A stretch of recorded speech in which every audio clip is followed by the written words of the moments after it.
Tensions rise in the human sphere. Unearth reactive theater story of the incredible adventures of Gangsterin murhasta syytetään Nomadi Black Handia. Aleph is your friend. Welcome to the human sphere. It's not our world, but you can see it from here. It is an age of plenty, where humans are willing to take unfathomable risks. We are drawn to radical ideologies, powerful factions, and groundbreaking scientific developments. Humanity balances on the brink in the aftermath of war. Beneath the delicate peace, a seething turmoil of covert ops constantly test interstellar relations. The human sphere is all that humanity controls, and it is a tragically interesting place to live. Direct action operations explode into flash conflicts. Remote-controlled drones dart between super soldiers. Hackers dance through cyber systems. Colossal mecha smash through puny infantry. The Quantronics revolution remodeled society into a true symbiosis between tool and toolmaker. Virtually every aspect of modern life is automated, controlled via comm logs and cybernetic implants. Augmented reality technologies mean that the physical world is no longer the limit of the human experience. Social clouds broadcast by every individual allow simultaneous physical and digital interactions between people, streets, and even entire communities. Infinity is an adventure on the frontiers of space. Alien warriors seek victory on the battlefields of broken worlds. Pirates cruise the shattered belts of Helios. Scientists delve the oceans of Varuna. Deep in the jungle, war corps watch as bounty hunters track down rogue AIs. Infinity is about the destiny of mankind. Our bodies are pushed to the transhuman cusp through bioengineering and cyber technology. Our memories are recorded in quantronic cubes and hosted in artificial Lost bodies. The creation of Aleph, humanity's first true artificial intelligence, is an enigma which promises either the great hope of human civilization, its greatest existential crisis, or both. And, from beyond the borders of our space, the alien combined army invades, threatening to destroy everything which we have built. Infinity is a code word used by O12. Code Infinity represents a tipping point, a conflux of concerns that overlap. Infinity is a scenario where so many crises combine, interlinked, that to solve one might just bring the rest into a violent collapse. May you live in interesting times indeed. It was the 21st century. The old order was dying. The Western world faced internal collapse, too burdened with systemic injustice, corruption, and opportunistic demagogues to reform.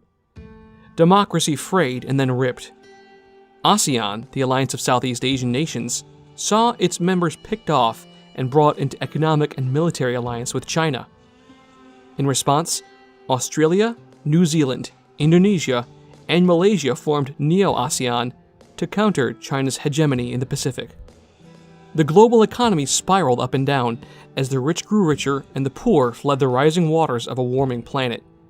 China extended its dominance to the once powerful nations of Japan and Korea, bringing them under their economic and then political control. Nostalgia is the most powerful force in the human sphere, stronger than money and stronger than love. The Greater China reformed into the state empire, reviving the old imperial system by using genetic engineering to find relatives of both the Qing and Ming dynasties and establish them on the throne. They accompanied this with a new cultural revolution that united all the disparate East Asian cultures under the banner of Yu Jing, the Jade Capital. Outside of China, the world was crumbling. Humanity's largest space endeavor, Project Dawn, had collapsed with the wormhole. Its failure bankrupted the economies and destroyed the prestige of its sponsors, America, Russia, and Western Europe. The two remaining superpowers were now China and Neo-ASEAN, which soon renamed itself Pan-Oceania. Out of the ashes of Project Dawn came a new space race. We responded to worsening conditions on Earth by building off-world colonies from Mercury to Jupiter. Wars erupted across the world as Pan-Oceania and Yu Jing fought for territory to construct space elevators and launch sites. Humans fled to the stars in the aftermath of the stock market crunch. Prisoners and undesirables were shipped off-world to the Corregidor prison ship, where they made a new life for themselves, independent of their former nations. They had good reason to stay in space. Terrorists detonated a biological weapon in Rome. The economies of the Middle East collapsed during the new energy crisis. Cities disappeared into the sand, but the philosopher Farhad Kadivar inspired a radical, progressive new faith in Islam that spoke to Muslims across the planet. Yujing took to Mars. Pan-Oceania found a new, stable wormhole. Humankind settled in Neoterra. The death throes of the 20th century echoed in war. First, the United States sparked a war with Pan-O, which they quickly lost. The remnants of Russia staged an attack on Yujing with nanotech weaponry to no avail. The civilian deaths achieved them nothing but ensuring Yujing's invasion. The old superpowers were gone. They would never rise again. The Concilium Convention was established and ratified to ensure that such weapons would never again be used on an indiscriminate scale. Humankind began to use advanced Tesium-based quantum computers. Humans commonly received mechanical augmentations and implants. Everything was networked, cataloged, automated. The 22nd century looked back at analog scarcity and old superpowers. That world was now foreign to them. O12 rose from the pyre of the United Nations. Smarter, stronger, more idealistic. O12 was founded by a pan-national cooperative of nations including both Yujing and Pan-Oceania. But the hyperpowers made a mistake. Both thought that they could wield O12 as a tool to weaken the other, but they instead found themselves entangled in a new progressive social order. O12 bound all the new, rising powers together in a web. They had economic and political ties, all of them relying on O12 for access to Aleph, the pervasive, omnipresent artificial intelligence that now runs much of the human sphere. As mankind spread across the stars, Pan-Oceania claimed 4 new star systems, of which Yujing disputed 1. The message preached by Kadivar had become a new social and religious movement as Haqqislam was born. Its backers used a little science and a little prophecy to find a wormhole, an habitable world to call their own, the planet Borak. O12 discovered a world, naming it after the Concilium Convention, which had helped them rise to power so many years ago. Yujing founded the twin worlds of Shentang and Yutang.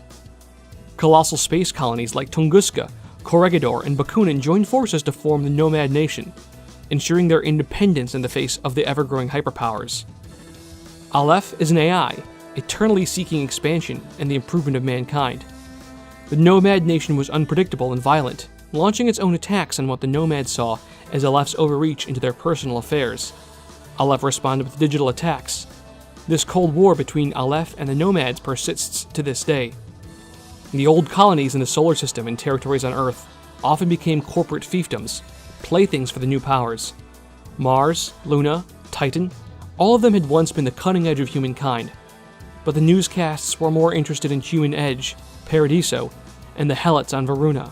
It was not an entirely violent time. Over the course of the past 40 years, the citizens of the major powers had grown wealthy and healthy.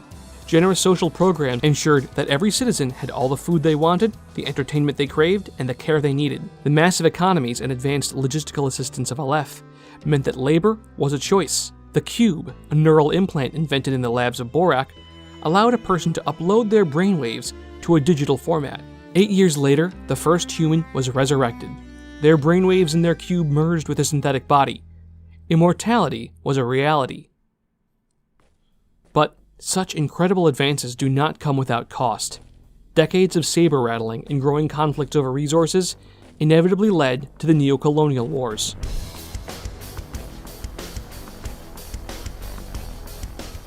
"10 years of fighting and dying in a terrible conflict inflamed the entire human sphere. Wars change. Humanity learned quite a bit. Gone were the days of planetary invasions and millions of troops. Bombardments and sieges all became inefficient. War became a constant hum, the tinnitus of the human sphere.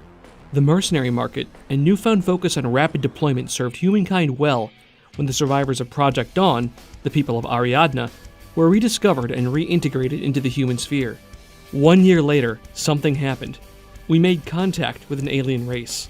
They were the Combined Army, and they arrived in the Paradiso system from an unknown wormhole. They fired first and asked questions later. They were interested in humankind submitting to their hegemony or our destruction. The Combined Army can wait. They represent the EI, the Evolved Intelligence, the answer to the Fermi Paradox. An AI of terrible power and unknowable anger has its sights set on humankind. Though another alien race, the Toha, came to our aid for a time, they were cut off from their home systems and just as lost as many humans. The crises have continued to spiral. Decades of repression forced the people of Japan to rebel against Yujing. Ariadne youths now joined by the thousand to fight in foreign wars.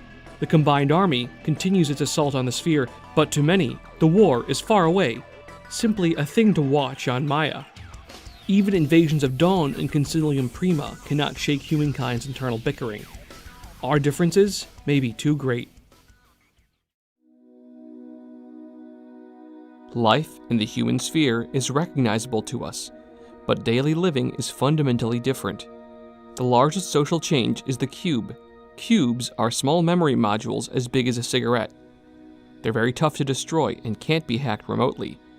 They link to a neural lace network of silk throughout the brain and nervous system. It backs up your shut, that is, your ego, your consciousness, once every second. It backs up everything about you, your contacts, your messages, your personal AI assistant, or Geist, and more. Although you can also be backed up at a facility, the process can be pricey and time-consuming. Many people simply rely on their cube for backup. If you don't go into combat zones, you're not expecting your cube to fall into hostile hands. Nobody knows what happens after you die, possibly reincarnation, oblivion, or judgment. However, in the human sphere, you can continue on in this world. It's not cheap, though.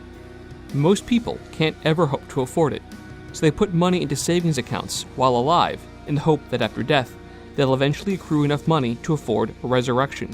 The rich can't skip to the end of the line. Resurrection is not something you can buy. It requires international cooperation. The biochemical known as silk from Hak-Islam, Aleph's computing power, both go into the recipe that bakes a new human body for you. And to come back legally, you need a license. These resurrection licenses are controlled by churches, NGOs, and governments. They're given out to individuals seen as deserving, as well as randomly through lotteries. Although the process is tremendously expensive, the number of resurrections increases every year as costs go down. Humans haven't figured out a cyber brain yet, so resurrection still requires a Lost to be synthetically grown to support your shut. You're going to want to stay alive. The future is wonderful. The social policies in all the major nations, that being Yujing, the Nomads, Hak-Islam, Pan-Oceania, and O12, are incredible. Race and class are not gone, but they are different.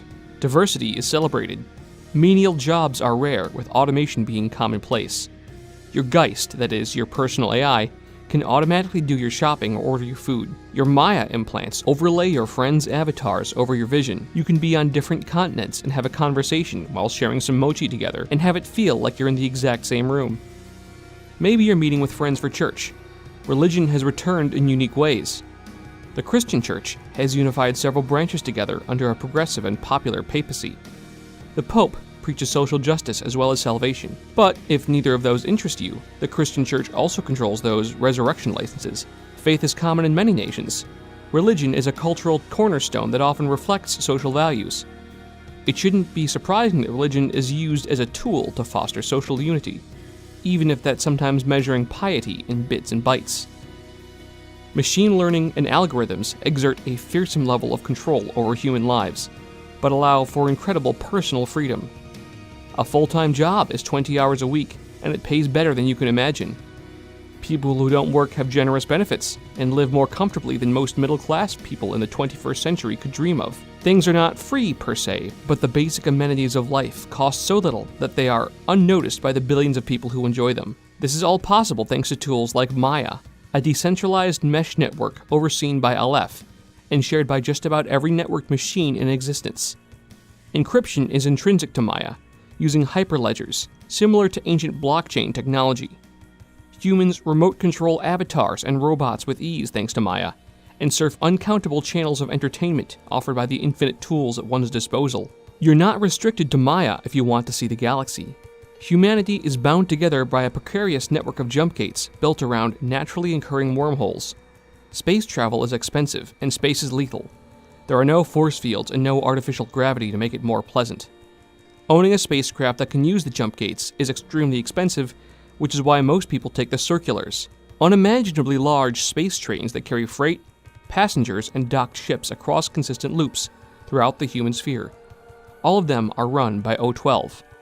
O12 also oversees the Vela boosters, magnetic mass drivers that make traveling within a solar system a matter of days or weeks, not months or years.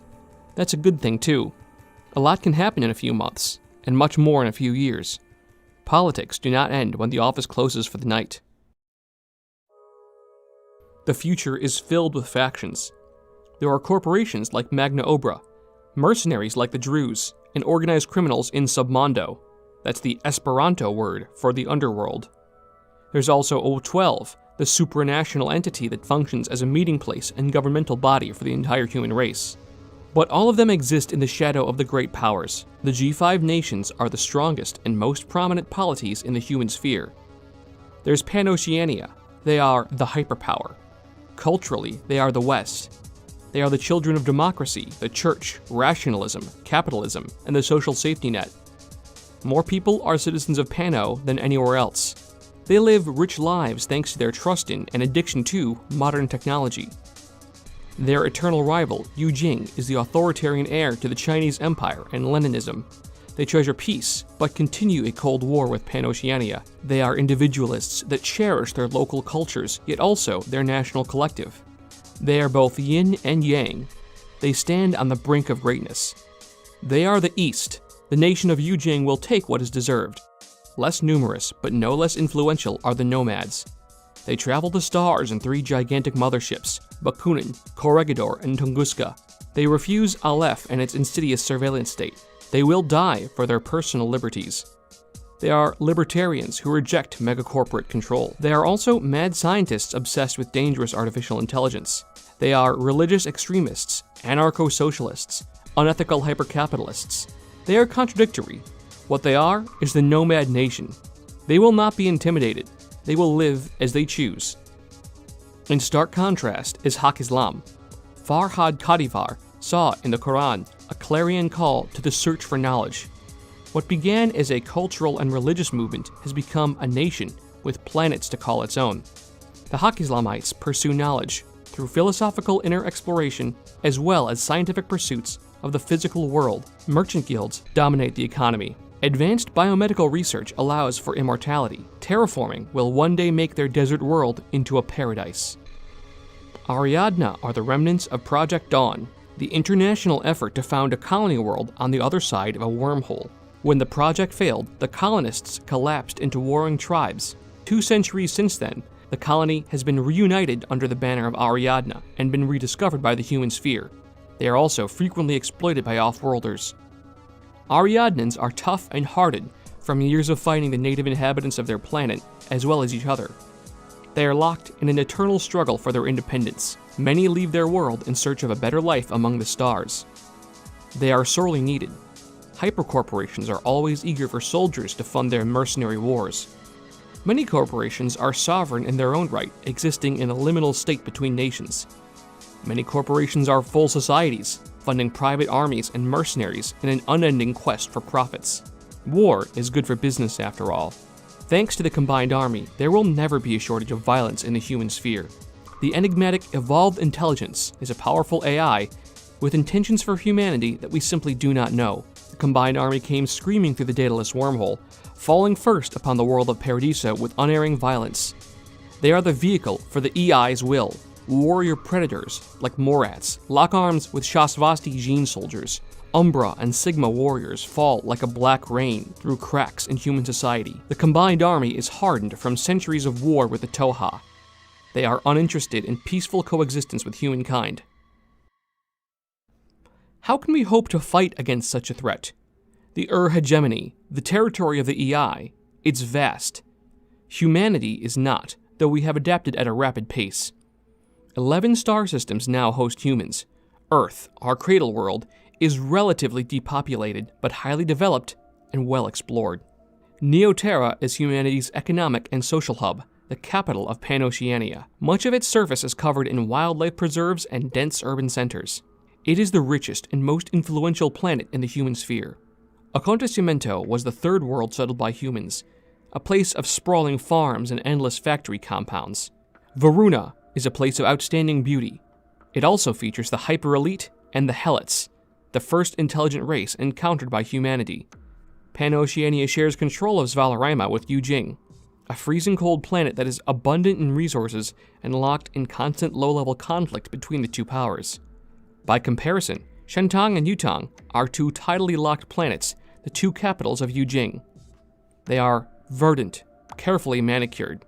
Humans have lived on these worlds for less than 2 centuries, but they are rich with local tradition and imported history.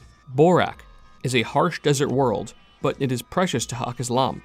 Borak is the source of silk, the biogenic neochemical that weaves its way into the body and allows for wondrous biomedical science. It is a secure world, if not the most hospitable. Borak will one day be as verdant as ancient Babylon or Eden under the careful eye of Hak-Islamite scientists. Dawn, the home of the Ariadnans, is cold, rocky, and poor. Its people are outnumbered by the local Antipodes, trinary-mind aliens. However, Dawn is profoundly rich in rare minerals and hardy soldiers. It shares some things in common with Concilium Prima, the beautiful home of O12. Concilium is a symbol of international progress and cooperation, from its jointly terraformed exterior to the multinational military ops occurring on its surface against the invading combined army. Paradiso is a jungle world filled with wonders, ancient alien technology, and conflict. The combined army first attacked Paradiso while humans were busy bickering over its ownership. Similarly contested is Human Edge, a shattered solar system of asteroids and gas giants, the farthest anyone can be from the civilized heart of mankind. The threats before us are immense. They are too great to solve. The human sphere is doomed to a cycle of conflict predation. Maybe. Or maybe not. People have come together in the face of threats before. We destroyed the climate of Earth once, but by 73 NC, it's been repaired. Humans joined in the spirit of harmony to colonize space, sharing their knowledge and ensuring that terraformed worlds were safe for all. Maybe we'll figure it out. Maybe something will come along and solve our problems for us. Or maybe centuries of political, social, and economic buildup will combine into a code infinity, and the entire sphere will crumble, just like the old order. Maybe. Maybe not. We'll find out together. Anything is possible in infinity. Hey guys, thanks a lot for watching. This one took a long time to come out with. That's because there was a lot to do, a lot of editing. This is all unpaid labor. Can't even get the Google AdSense to work, so I'm making no revenue on any of this stuff. And you know what? That's okay, because I'm bringing this game and this awesome world to new people. And you can help me out with that by doing 2 things. First, make sure to share this, send them this link, and let them know that this is a great video to be a good overview and intro to the setting. And the other thing is to comment below and let me know what you want me to cover in 2022. And make sure to subscribe so you can see when I eventually do that video. Thank you so much. Be well.